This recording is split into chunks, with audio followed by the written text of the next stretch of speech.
চট্টগ্রাম সরকারি মহিলা কলেজের একাদশ শ্রেণী সমাজবিজ্ঞান বিভাগের ক্লাসে সবাইকে স্বাগতম। আমি মোহাম্মদ শাহেদ পারভেজ। আশা করি তোমরা সবাই ভালো আছো। এই কলেজ বন্ধের সময় যাতে তোমরা তোমাদের পড়াশোনা চালিয়ে যেতে পারো সেই জন্য আমাদের অনলাইন ক্লাসগুলো প্রচেষ্টা। আশা করি তোমরা সবাই এই সুবিধা বুক করে নিজে পড়াশোনা চালিয়ে যাবে। আজকে আমি তোমাদেরকে নবম অধ্যায়ের সামাজিক ব্যবস্থার একটা টপিক নিয়ে আলোচনা করব। টপিকটার নাম হচ্ছে রাষ্ট্র। আমাদের আজকের আলোচনার বিষয় হচ্ছে রাষ্ট্র। আমরা সবাই জানি, আমরা অনেক দিন ধরে এই রাষ্ট্রের সাথে পরিচিত, কারণ আমরা সবাই রাষ্ট্রের মধ্যে বসবাস করি। কিন্তু রাষ্ট্র সম্পর্কে আমাদের স্পেসিফিক ধারণা তৈরি করতে হলে আমাদের বইয়ের নলেজ বা পাঠ্য বইয়ের নলেজগুলো খুব ইসেনশিয়াল। আমরা যা জানি সাধারণত তা ভাষা জ্ঞান, কিন্তু পারফেক্টলি আমাদেরকে জানতে হলে আমাদেরকে রাষ্ট্র সম্পর্কে একটা ক্লিয়ার ধারণা তৈরি করতে হবে। তার ডেফিনিশনগুলো জানতে হবে, রাষ্ট্রের বৈশিষ্ট্যগুলো জানতে হবে, রাষ্ট্র সরকারের মধ্যে কী সম্পর্ক আছে এগুলো সম্পর্কে জানতে পারবো আমরা। রাষ্ট্রের উৎপত্তি সম্পর্কে বিভিন্ন মতবাদ প্রচলিত আছে, এই মতবাদগুলো আমরা জানব। সো আজকে আমাদের আলোচ্য বিষয়ের প্রথম হচ্ছে রাষ্ট্র। রাষ্ট্রের সংজ্ঞা, এখানে দুইটা সংজ্ঞা দেওয়া আছে, তোমরা একটু মনোযোগ দিয়ে দেখো। আশা করি তোমরা বুঝতে পারবে। আমি সংজ্ঞাগুলা তোমাদের সাথে আলোচনা করছি। প্রথম সংজ্ঞাটা দিয়েছেন শেপার্ড, বিখ্যাত সমাজবিজ্ঞানী শেপার্ড। উনি রাষ্ট্র সম্পর্কে যে একটা সংজ্ঞা দিয়েছেন সেটা হচ্ছে, রাষ্ট্র হচ্ছে এমন একটি রাজনৈতিক একক যা এর নিজস্ব নির্দিষ্ট এলাকার মধ্যে শক্তি প্রয়োগ করার আইনগত স্বীকৃতি লাভ করে। অর্থাৎ রাষ্ট্র হচ্ছে একটা রাজনৈতিক একক বা প্রতিষ্ঠান যেখানে তার নির্দিষ্ট এলাকার মধ্যে ওই রাষ্ট্র শক্তি প্রয়োগ করার একটা আইনগত স্বীকৃতি লাভ করতে পারে। অর্থাৎ রাষ্ট্র হচ্ছে এমন একটা রাজনৈতিক জায়গা যেখানে অনেক জনসংখ্যা থাকবে, ওই জনসংখ্যার উপর রাষ্ট্র বৈধভাবে শক্তি প্রয়োগ করতে পারবে। রাষ্ট্র পরিচালনা করার জন্য আসলে শক্তি প্রয়োগ জিনিসটা, যদিও শক্তি জিনিসটা অনেক সময় নেগেটিভ মনে হতে পারে, কিন্তু এখানে অবশ্যই নেগেটিভ নয়, কারণ এখানে বৈধভাবে শক্তি প্রয়োগ করবে রাষ্ট্র। ইংরেজি ডেফিনিশনটা তোমরা একটু দেখো। The state is a political unit. রাষ্ট্র হচ্ছে একটা রাজনৈতিক প্রতিষ্ঠান, লিগালি পারমিটেড, যেটি বৈধভাবে পারমিটেড মানে কি? মানে হচ্ছে পারমিশন, বৈধভাবে তোমাকে পারমিশন দেওয়া হয়েছে। অর্থাৎ রাষ্ট্র হচ্ছে বৈধভাবে পারমিশন প্রাপ্ত একটা রাজনৈতিক ইউনিট টু ইউজ ফোর্স, যেটা শক্তি প্রয়োগ করতে পারবে উইদিন এ স্পেসিফাইড টেরিটরি। তবে অবশ্যই একটা নির্দিষ্ট গণ্ডির মধ্যে, মানে নির্দিষ্ট টেরিটরির মধ্যে, নির্দিষ্ট এলাকার মধ্যে এই রাষ্ট্রটা তার ক্ষমতা বৈধভাবে প্রয়োগ করতে পারবে। এখানে ফোর্সটা নেগেটিভ না, ফোর্সটা পজিটিভ, কারণ তুমি যখন কোনো অন্যায় করবে তখন তোমাকে রাষ্ট্র শাস্তি দেওয়ার জন্য নিয়ে যাবে, কিন্তু তুমি যেতে না চাইলে রাষ্ট্র তোমাকে ফোর্স করবে। এখানে ফোর্সটা হচ্ছে লিগাল, পারমিটেড। কিন্তু তুমি যদি কোনো অন্যায় না করো তাহলে তোমাকে ফোর্স করতে পারবে না, তো রাষ্ট্র তোমাকে ফোর্স করে নিয়ে যেতে পারবে। তো এই জন্য ফোর্সটা এখানে পজিটিভ। রবার্টসন নামে একজন সমাজবিজ্ঞানী আছেন, উনিও তার আরেকটা বিখ্যাত ডেফিনিশন হচ্ছে অলমোস্ট সেম। রাষ্ট্র হচ্ছে এমন একটি প্রতিষ্ঠান যা একটি নির্দিষ্ট এলাকায় বৈধভাবে ক্ষমতা ব্যবহারের একচেটিয়া অধিকার লাভ করে। এখানে বৈধভাবে ক্ষমতা ব্যবহারটা স্পষ্টভাবে উল্লেখ করা হয়েছে, যা আমি এতক্ষণ বলেছিলাম। অর্থাৎ রাষ্ট্র এমন একটা প্রতিষ্ঠান হবে যেটি একটা বৈধ ক্ষমতা ব্যবহারের মালিক থাকবে, এবং এটা বৈধ ক্ষমতাটা একচেটিয়া ব্যবহার করতে পারবে। অর্থাৎ কারো তোয়াক্কা না করে এই রাষ্ট্র একটা নির্দিষ্ট এলাকার মধ্যে বৈধভাবে তার ক্ষমতা প্রয়োগ করতে পারবে। ঠিক আছে? সুতরাং আমরা দুইটা ডেফিনিশনই পড়লাম, দুইটা ডেফিনিশনই মোটামুটি সেম। অর্থাৎ এমন রাষ্ট্র হচ্ছে একটা রাজনৈতিক ইউনিট বা প্রতিষ্ঠান যেখানে ওই রাজনৈতিক প্রতিষ্ঠানটি বৈধভাবে জনগণকে শাসন করতে পারবে এবং জনগণের উপর বৈধভাবে ক্ষমতা প্রয়োগ করতে পারবে, যেহেতু জনগণই হচ্ছে একটা রাষ্ট্রের প্রধান অঙ্গ বা প্রধান উপাদান। এখন আমরা নেক্সট চলে যাব। এই একটা রাষ্ট্রের কিছু বৈশিষ্ট্য বা উপাদান থাকে, আমরা সচরাচর আমরা সবাই এগুলোর সাথে পরিচিত। কি উপাদান আছে আমরা সবাই জানি। রাষ্ট্রের চারটি উপাদান, বেসিক চারটি এলিমেন্টস আছে বা চারটি উপাদান আছে। একটা হচ্ছে জনসংখ্যা। প্রত্যেকটা রাষ্ট্রেরই জনসংখ্যা থাকবে, জনসংখ্যা ছাড়া কোনো রাষ্ট্র হতে পারে না। ঠিক আছে? তো একটা রাষ্ট্রের একটা অন্যতম বৈশিষ্ট্য বা প্রধান উপাদান হচ্ছে নির্দিষ্ট জনসংখ্যা থাকতে হবে। 2 নম্বর হচ্ছে নির্দিষ্ট ভূখণ্ড। একসময় পৃথিবী ছিল, আজ থেকে 10 থেকে 12,000 বছর পূর্বে পৃথিবীতে রাষ্ট্র বলতে তেমন কোনো কিছু ছিল না, অর্থাৎ পৃথিবী পুরোপুরি ওপেন ছিল সবার জন্য। মানুষ, যাযাবর যুগের মানুষ যেখানে সেখানে ভ্রমণ করতে পারত, শিকারের জন্য যেতে পারত। কিন্তু রাষ্ট্রের উৎপত্তি হওয়ার পর থেকে পৃথিবীতে প্রত্যেক রাষ্ট্র তার নির্দিষ্ট জনগণকে নিয়ে একটা জিওগ্রাফিক্যাল টেরিটরি তৈরি করে ফেলে, যেটাকে বলে নির্দিষ্ট ভূখণ্ড। অর্থাৎ এখন পৃথিবীর কোনো রাষ্ট্র পাবে না যার নির্দিষ্ট ভূখণ্ড নেই। অর্থাৎ প্রত্যেকটি রাষ্ট্র geographically distributed and geographically demarcated, অর্থাৎ নির্দিষ্টভাবে আমাদের বাংলাদেশ হচ্ছে 1,47,570 বর্গ কিলোমিটার। এর চারপাশে আমাদের একটা নির্দিষ্ট এরিয়া দেওয়া আছে, অর্থাৎ আমাদের ভূখণ্ডটা নির্দিষ্ট। প্রত্যেক সরকারের নির্দিষ্ট রাষ্ট্রের একটা নির্দিষ্ট ভূখণ্ড থাকবে, ঠিক আছে। 3 নম্বর হচ্ছে সরকার। রাষ্ট্র এবং সরকার হচ্ছে অবিচ্ছেদ্য অংশ। অর্থাৎ সরকার ছাড়া আমরা কখনো রাষ্ট্র কল্পনা করতে পারি না। একটা রাষ্ট্রকে পরিচালনা করার জন্য কিছু মানুষের সমষ্টি হচ্ছে সরকার। এই সরকারের মাধ্যমে একটা রাষ্ট্র পরিচালিত হয়, সেই জন্য সরকারকে বলা হয় রাষ্ট্র পরিচালনার একটা অবিচ্ছেদ্য অঙ্গ। আরটা হচ্ছে সার্বভৌম ক্ষমতা। সার্বভৌম ক্ষমতা অনেকে বুঝতে পারে না ব্যাপারটা কি। সার্বভৌম ক্ষমতা হচ্ছে এমন একটা ক্ষমতা যে ক্ষমতার বলে একটা রাষ্ট্র বলতে সরকারকে বোঝায়, রাষ্ট্র একটা দেশের অভ্যন্তরে শান্তি শৃঙ্খলা প্রতিষ্ঠা করতে পারবে। অর্থাৎ ওই ক্ষমতাটা এত বেশি প্রভাবশালী যে কোনো জনগণ বা কোনো গোষ্ঠী বা কোনো গোত্র বা কোনো রাজনৈতিক ইউনিট ওই ক্ষমতাটাকে লঙ্ঘন করতে পারবে না, ওই ক্ষমতাকে চ্যালেঞ্জ করতে পারবে না। রাষ্ট্র চাইলে, সরকার চাইলে যে কোনো ব্যক্তিকে ওই রাষ্ট্রের সার্বভৌম ক্ষমতা দিয়ে দমন করতে পারে এবং শাসন করতে পারে এবং শাস্তি দিতে পারে। শুধু এটা অভ্যন্তরীণ ক্ষেত্রেই না, এই সার্বভৌম ক্ষমতা হচ্ছে এমন একটা ক্ষমতা যে ক্ষমতার বলে রাষ্ট্র বহিরাক্রমণ থেকে নিজেকে রক্ষা করতে পারে। যেমন কোনো রাষ্ট্র যদি আমাদের রাষ্ট্রকে আক্রমণ করে, তাহলে আমাদের দেশের সরকার আসলে সার্বভৌম ক্ষমতার মালিক মনে করা হয় জনগণ, কিন্তু জনগণের পক্ষে এই সার্বভৌম ক্ষমতাটা আসলে প্র্যাকটিস করে বা পালন করে হচ্ছে সরকার। সো কোনো দেশ যদি আমাদেরকে আক্রমণ করে, তাহলে সরকার আমাদের রাষ্ট্রের জনগণের পক্ষ হয়ে এই সরকার এই সার্বভৌম ক্ষমতা দিয়ে ওই রাষ্ট্রের আক্রমণকে প্রতিহত করবে।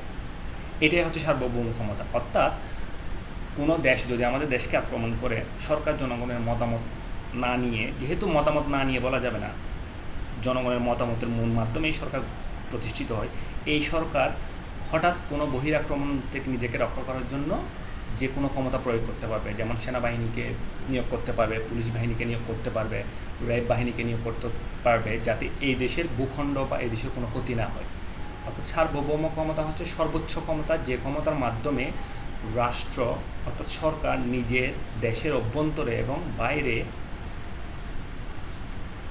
দেশকে টিকিয়ে রাখার জন্য, দেশের শান্তি শৃঙ্খলা টিকিয়ে রাখার জন্য যে কোনো ধরনের পদক্ষেপ নিতে পারে।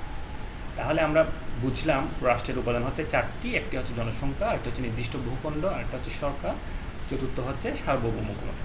একটা চলে যাব রাষ্ট্র সরকারের মধ্যে কিছু পার্থক্য আছে। এগুলো পার্থক্য বলা যায়, আবার সম্পর্কও বলা যায়, দুইটাই হতে পারে। পার্থক্য লিখতেও বলতে পারে, সম্পর্ক লিখতেও বলতে পারে।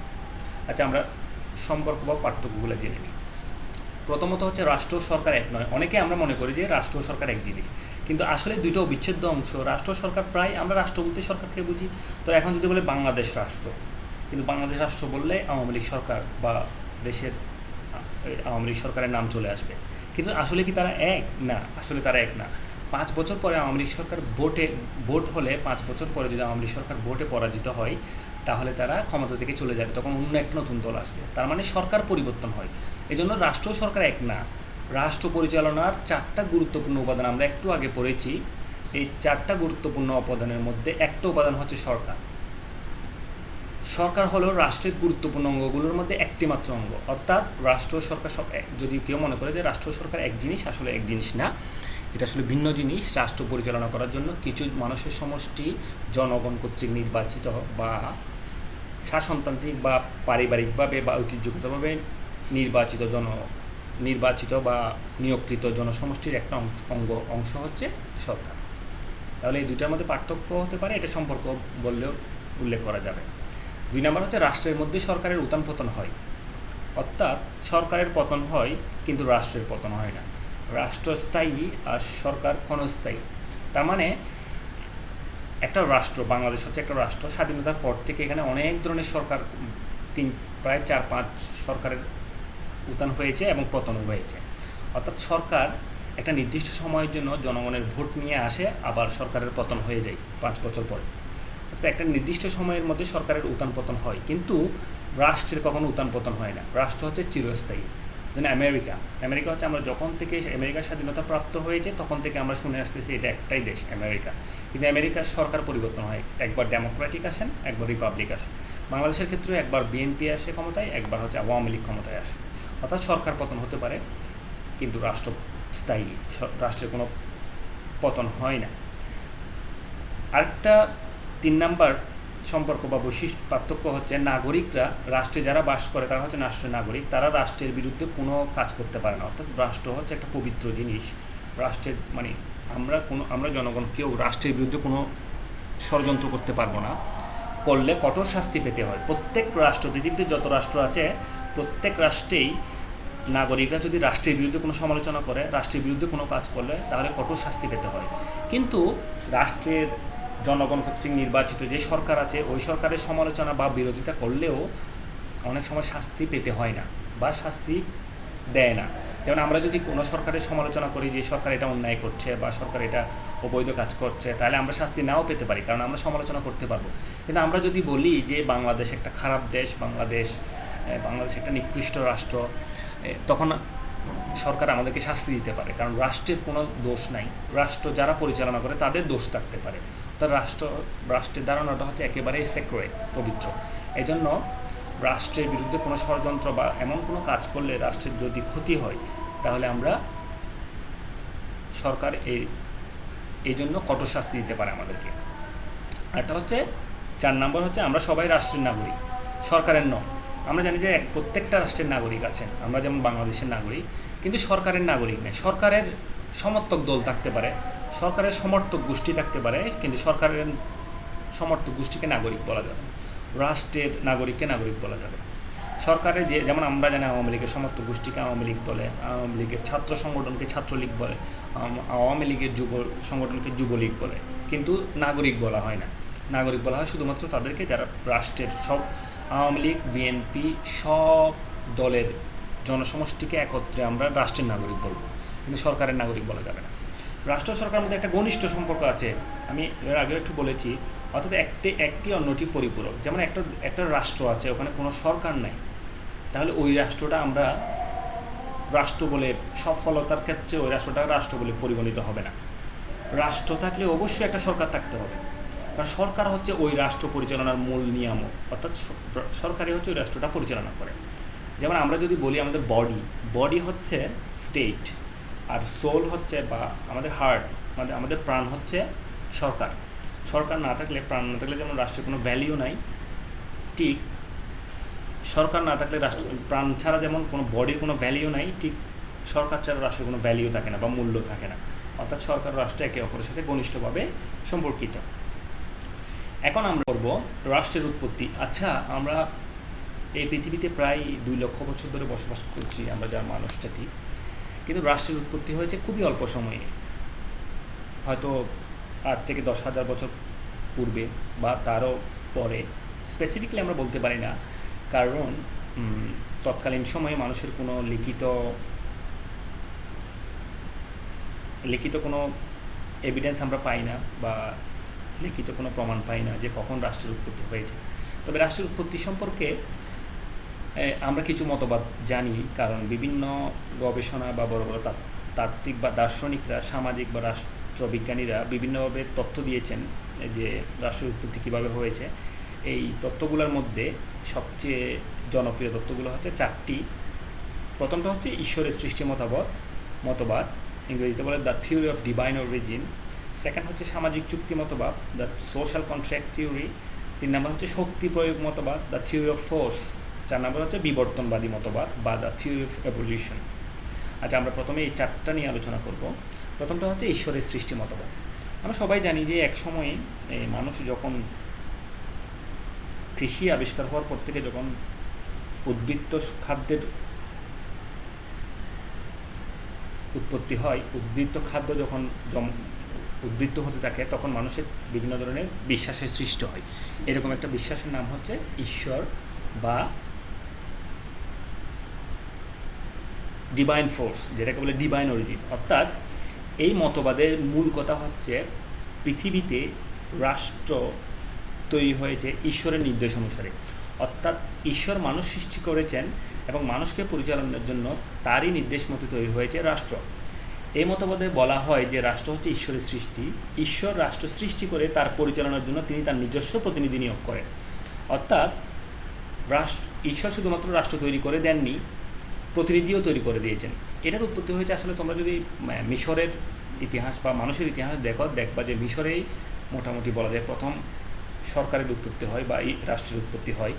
ওই সময় মিশরের রাজারা এত বেশি প্রভাবশালী হয়ে যায়, এক সময় তারা ডিক্লেয়ার করতে থাকে যে আমরা তোমাদের কর্তৃক না, মানুষ কর্তৃক না, আমরা ঈশ্বর কর্তৃক প্রেরিত। মানে ওদের ক্ষমতা এত বেশি বেড়ে যায়, এত বেশি শক্তি সামর্থ্য বেড়ে যায়, এত বেশি সুযোগ সুবিধা তারা প্রাপ্ত হতে থাকে, এক সময় তারা মানুষকে বোকা বানানোর জন্য বলতে থাকে যে আমরা ঈশ্বরের প্রতিনিধি, অর্থাৎ ঈশ্বরই আমাদেরকে নির্দিষ্ট করে মনোনীত করে এখানে পাঠিয়েছে তোমাদেরকে শাসন করার জন্য, তোমাদের মধ্যে ন্যায় বিচার বা জাস্টিস বা অন্যায়ের শাস্তি প্রদান এবং সত্য প্রতিষ্ঠা করার জন্য আমাদেরকে পাঠিয়েছে। এটা হচ্ছে ঈশ্বর সৃষ্টি মতবাদ। অর্থাৎ কিছু রাজা বা ক্ষমতাশালী মানুষ জনগণকে আসলে বোকা বানানোর জন্য বা জনগণকে ভয় দেখিয়ে, ডর দেখিয়ে যাতে দীর্ঘদিন শাসন করতে পারে, এজন্য ঈশ্বরের নাম দিয়ে আসলে এই রাষ্ট্র সৃষ্টির বৈধতা তারা প্রকাশ করতে চেয়েছিল বা বৈধতাটা জনগণের মধ্য থেকে নিতে চেয়েছিল। এই ঈশ্বরের ক্ষমতা ছিল অসীম। কেউ ঈশ্বরের মানে এই রাজার ক্ষমতা ছিল অসীম, কারণ রাজা ছিল ঈশ্বর কর্তৃক মনোনীত। ইভেন গণতান্ত্রিক সরকার ব্যবস্থায় যেমন রাজা জনগণের কাছে বা সরকার জনগণের কাছে জবাবদিহি করতে পারে, কিন্তু এই ঈশ্বর সৃষ্টি মতবাদের প্রেক্ষিতে তৈরি রাষ্ট্রে রাজা জনগণের কাছে জবাবদিহি করতে বাধ্য ছিলেন না, কেননা তিনি ঈশ্বরের প্রতিনিধি, তিনি শুধু ঈশ্বরকেই জবাবদিহি করবেন। এই তত্ত্বকে অনেক তাত্ত্বিক বা অনেক যৌক্তিক মানুষরা এটাকে রিজেক্ট করে বা প্রত্যাখ্যান করে, কারণ আমরা সবাই জানি যে ঈশ্বর কখনোই সরাসরি এরকম রাষ্ট্র তৈরি করেন নাই, মানুষই রাষ্ট্র তৈরি করেছেন, মানুষই রাষ্ট্র পরিচালনার জন্য পরবর্তীতে বিভিন্ন শাসন পদ্ধতি তৈরি করেছেন। এই জন্য অনেকেই এই তত্ত্বটাকে মেনে নিতে চান না বা এই তত্ত্বের ভিত্তি খুবই দুর্বল। 2 নম্বর হচ্ছে সামাজিক চুক্তি মতবাদ। এই চুক্তি মতবাদ, সামাজিক চুক্তি মতবাদ হচ্ছে 4টা তাত্ত্বিক মতবাদের মধ্যে অন্যতম একটা গুরুত্বপূর্ণ এবং যৌক্তিক একটা মতবাদ। এই মতবাদের ভিত্তি হচ্ছে মানুষ চুক্তির মাধ্যমে একটা সময় সরকার বা রাষ্ট্র প্রতিষ্ঠা করে। চুক্তি কেন? এই তত্ত্বের 3 জন বিখ্যাত তাত্ত্বিক আছেন, একজন হচ্ছে টমাস হবস, আরেকজন হচ্ছে জন লক, আরেকজন হচ্ছে রুশো। এই টমাস হবসের মতে মানুষ একসময় প্রকৃতির রাজ্যে বসবাস করত, কিন্তু একটা সময় গিয়ে মানুষের মধ্যে হানাহানি, মারামারি, বিদ্বেষ, যেহেতু ব্যক্তিগত সম্পত্তির উৎপত্তি হয়, তখন মানুষের মধ্যে মারামারি, হানাহানি, বিদ্বেষ এগুলো বেড়ে যায়। তখন দেখা যাচ্ছে মানুষ বেঘোরে প্রাণ হারাচ্ছে, একজন অন্যজনকে মেরে ফেলছে, এক গোত্র অন্য গোত্রকে আক্রমণ করছে, কেউ কারো কথা শুনছে না। তখন মানুষ একটা সময় চিন্তা করলো যে আমরা যদি এরকম কন্টিনিউ করি তাহলে আমরা একদিন বিলুপ্ত হয়ে যাব। মানে এটা কখনোই সামাজিক শৃঙ্খলা বা সৌন্দর্য প্রতিষ্ঠা করে না। তখন তারা কী করলো, সবাই মিলে এক চুক্তি করলো যে আজ থেকে একজন ব্যক্তিকে, অর্থাৎ তৎকালীন ওই সমাজের বা ওই গোত্রের সবচেয়ে যোগ্য ব্যক্তিকে তারা তাদেরকে শাসন করার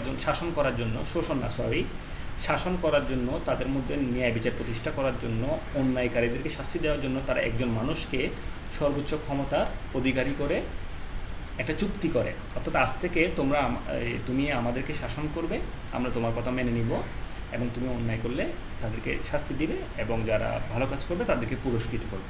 এই তত্ত্বের ভিত্তিতে টমাস হবস সর্বপ্রথম বলেন যে এই মানুষ হানাহানি বিদ্বেষ থেকে মুক্তি পেতে সর্বপ্রথম রাষ্ট্রের চুক্তির মাধ্যমে রাষ্ট্রের উৎপত্তি হয়।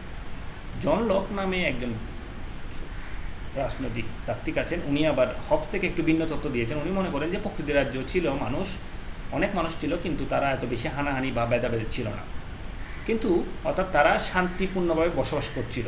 কিন্তু একটা সময় গিয়ে কিছু জিনিস নিয়ে তাদের মধ্যে, যেমন সম্পত্তি, নারীর অধিকার, নারীর কর্তৃত্ব বা নারীদেরকে নিয়ন্ত্রণ করা বা নারীদের উপর পুরুষদের কর্তৃত্বটা কীভাবে হয়, মানে এসব নিয়ে একটা সময়, একটা নির্দিষ্ট সময়ে দ্বন্দ্ব তৈরি হয়, মানুষের মধ্যে বিদ্বেষ তৈরি হয়। এই বিদ্বেষটাকে মেটানোর জন্য মানুষ কী করলো, একটা তাদের গোত্রের মধ্যে বা তাদের নির্দিষ্ট এলাকার মধ্যে সবচেয়ে সুপিরিয়র বা সবচেয়ে উৎকৃষ্ট মানুষটাকে তাদের একটা চুক্তির মাধ্যমে তাকে শাসন করার ক্ষমতা দিয়ে দেয়। এটা হচ্ছে সামাজিক চুক্তি মতবাদ। আরেকজন হচ্ছে রুশো জন লকের মতো না, উনি টমাস হবসের মতো ছিলেন। টমাস হবসের মতে উনি বললেন যে প্রকৃতিরা যে মানুষ এত শান্তিপূর্ণভাবে বসবাস করতো না, মানুষের মধ্যে একটা সময় যখন জনসংখ্যা বেড়ে গেল তখন মানুষের সম্পত্তির মালিকানা নিয়ে ব্যাপক দ্বন্দ্ব তৈরি হয়। এই দ্বন্দ্ব থেকে মুক্তি পেতে মানুষ সর্বপ্রথম নিজেরা একটা চুক্তির মাধ্যমে তাদেরকে শাসন করার জন্য একজন সাধারণ ইচ্ছা, বা এটাকে তিনি বলেছেন সাধারণ ইচ্ছা মানে সবার ইচ্ছার বহিঃপ্রকাশ হচ্ছে ওই সাধারণ ইচ্ছা, মানে সবার ইচ্ছাকে মূল্য দিয়ে একটা মানুষকে বা একটা কতিপয় মানুষকে তাদের শাসন করার জন্য যে অধিকার দিয়ে দেয় সেটার নাম হচ্ছে সাধারণ ইচ্ছার উপর ভিত্তি করে সামাজিক চুক্তি। অর্থাৎ সাধারণ ইচ্ছাটা হচ্ছে এখানে সবাই একত্রিত হয়ে এবং সবাই একমত হয়ে এই সামাজিক চুক্তির মাধ্যমে একটা রাষ্ট্রের উৎপত্তি করে। এটা হচ্ছে সামাজিক চুক্তি মতবাদগুলোর মধ্যে অন্যতম প্রতিষ্ঠিত, এবং অনেকেই এই মতবাদকে সবচেয়ে প্রাসঙ্গিক এবং যুক্তিযুক্ত মতবাদ বলে মনে করেন। এটা হচ্ছে শক্তি প্রয়োগ মতবাদ।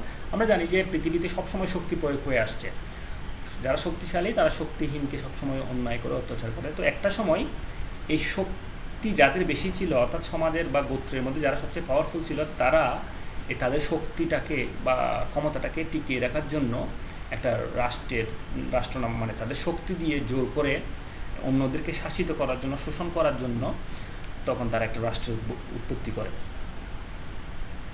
অর্থাৎ তাদের ক্ষমতা, যেহেতু তারা শক্তিশালী, মানে অর্থনৈতিক শক্তি দিয়ে তারা শক্তিশালী ছিল, বাহুবল দিয়েও তারা শক্তিশালী ছিল, এই শক্তির উপর ভিত্তি করে তারা অন্যদেরকে পরাজিত করে নিজেরা একটা রাষ্ট্রের উৎপত্তি করে। তবে এই তত্ত্বটাও অনেকটা শক্ত কোনো ব্যক্তির উপর প্রতিষ্ঠা না, কারণ অনেক মানুষ বিশ্বাস করে না যে, অনেক সামাজিক বিজ্ঞানী বা পলিটিক্যাল সায়েন্টিস্ট এটা বিশ্বাস করে না জোর করে কোনো একটা কিছু বা রাষ্ট্রের মধ্যে একটা ক্ষমতাশীল একটা বৃহৎ প্রতিষ্ঠানের জন্ম এভাবে হতে পারে না। অর্থাৎ শক্তি প্রয়োগ মতবাদও, কারণ মানুষ কোনো কিছু প্রতিষ্ঠা করতে চাইলে জনসমর্থন লাগবে, জনসমর্থন হচ্ছে রাষ্ট্রের ভিত্তি, শক্তি নয়।